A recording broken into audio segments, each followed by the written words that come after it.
Hey everyone, and welcome back to BookFed, your go-to channel for powerful book summaries that feed your mind. Let me ask you something. Why caring less could make you happier? Sounds crazy, right? In a world obsessed with more positivity, more success, more everything, could the secret to a better life actually be giving fewer FCKs? That's the provocative idea behind Mark Manson's international bestseller, The Subtle Art of Not Giving a FCK, a counterintuitive approach to living a good life. Manson isn't your typical self-help guru.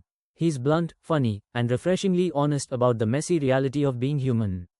This book isn't about being indifferent, it's about choosing what truly matters. It's about embracing struggle, accepting reality, and finding genuine contentment not by avoiding problems, but by solving better ones. Ready to dive in and challenge some conventional wisdom? Let's break down the core ideas, chapter by chapter. Chapter 1, Don't Try. Okay, straight away Manson hits us with a curveball. He argues that constantly trying to be positive, trying to be happy, actually reinforces the idea that you aren't those things already. It creates a feedback loop from hell. Think about it, the more desperate you are to be rich, the poorer you feel. The more you chase happiness, the more elusive it seems. The takeaway? Accept negative experiences. It's okay to feel bad sometimes. The desire for more positive experience is, itself, a negative experience. The acceptance of one's negative experience is, itself, a positive experience. Stop chasing butterflies and focus on what's real. Chapter 2, Happiness is a Problem. Manson drops another truth bomb. Life is essentially a series of problems. And guess what? Happiness doesn't come from having no problems, it comes from solving problems. Want a great relationship? You need to navigate disagreements and compromises. Want a fit body? You need to embrace the discomfort of exercise. Problems never stop, they just get exchanged or upgraded. The practical bit? Choose problems you enjoy solving. Don't ask, what do I want out of life? Ask, what pain am I willing to sustain? That's a much more powerful question, isn't it? Chapter 3, You Are Not Special. Ouch. In our culture of entitlement and constant self-promotion, this one stings. Manson points out that the belief we are all uniquely destined for greatness can actually be incredibly damaging. It sets unrealistic expectations. Most of us are, statistically speaking, pretty average at most things. And that's perfectly okay. Accepting your averageness can be liberating. It frees you from the crippling pressure to be extraordinary all the time. Key idea. Find satisfaction in the ordinary, in simple accomplishments, in just being present. True self-worth comes from valuing the process, not just the spectacular outcome. Chapter 4, The Value of Suffering. Okay, we've established life has problems and pain is inevitable. But Manson differentiates between pain and suffering. Suffering often comes from the meaning we attach to our pain, or the values we use to measure ourselves. If your primary value is, always be liked, you'll suffer every time someone disagrees with you. If your value is, honesty, then speaking your truth, even if difficult, becomes meaningful pain, not pointless suffering. The takeaway, choose your values wisely. These values determine the kind of problems you welcome into your life and the meaning you derive from overcoming them. What are you willing to struggle for? Chapter 5, You Are Always Choosing.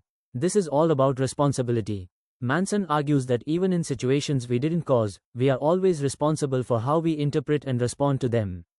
Got laid off? That sucks, and it might not be your fault. But how you react, whether you blame the world, fall into despair, or start strategizing your next move, that's your choice. You control your response. Powerful stuff, right? Taking responsibility, even for things that feel unfair, gives you power. It shifts you from victim to active participant in your own life. Stop making excuses and start making choices. Chapter 6, You're wrong about everything, but so am I. Certainty, Manson argues, is the enemy of growth. The more certain we are, the less open we are to learning, adapting, and improving. Think about beliefs you held 5 years ago. Are they all exactly the same? Probably not. Growth involves being less certain, questioning assumptions, and being willing to be wrong. The challenge, embrace doubt. Be skeptical of your own beliefs. Ask yourself, what if I'm wrong about this? It opens the door to new perspectives and deeper understanding. Chapter 7, Failure is the Way Forward. We're often terrified of failure.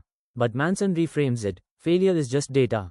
It's feedback. It's how we learn. Think about learning any new skill, playing guitar, coding, public speaking. You have to fail along the way. Kids learn to walk by falling down countless times. Why do adults forget this? The action step, take action, even small action. Don't wait for perfection. The do something principle states that action isn't just the effect of motivation, it's also the cause of it. So just start. Chapter 8. The Importance of Saying No. Saying no isn't just about setting boundaries, it's about clarifying what you're saying yes to. Rejection, both giving and receiving, is a necessary part of life and defines our values. If you say yes to everything, you spread yourself thin and commit to things you don't truly care about. Saying no allows you to focus your energy, your precious FCKS, on what genuinely matters to you. Be honest, are you saying yes out of obligation or fear? Learning to say no respectfully is a crucial skill for a meaningful life. It requires choosing your commitments carefully. Chapter 9, and then you die. Heavy, I know, but confronting the reality of our own mortality is, according to Manson, incredibly important. It puts everything into perspective. Knowing your time is limited helps you filter out the trivial nonsense you might be worrying about. What truly matters? What legacy do you want to leave? What impact do you want to have? The final insight, thinking about death clarifies your values and motivates you to live a life aligned with them. Don't waste your limited FCKS on things that won't matter in the end. So, what's the big takeaway from The Subtle Art of Not Giving a FCK? It's not about becoming a cold, uncaring robot. Absolutely not. It's about becoming more selective, more intentional about where you invest your emotional energy.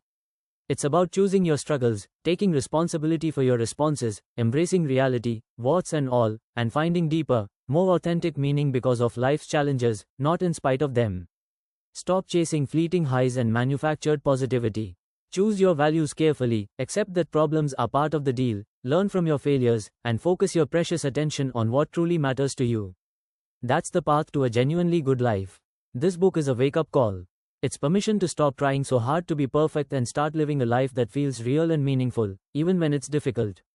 If this summary resonated with you, if you found value in this counterintuitive approach, please hit that like button, it really helps the channel. Share this video with someone who needs to hear this message. And if you haven't already, subscribe to BookFed for more insightful book summaries and self-improvement content delivered straight to you. Check out our other videos right here. We cover tons of books to help you grow.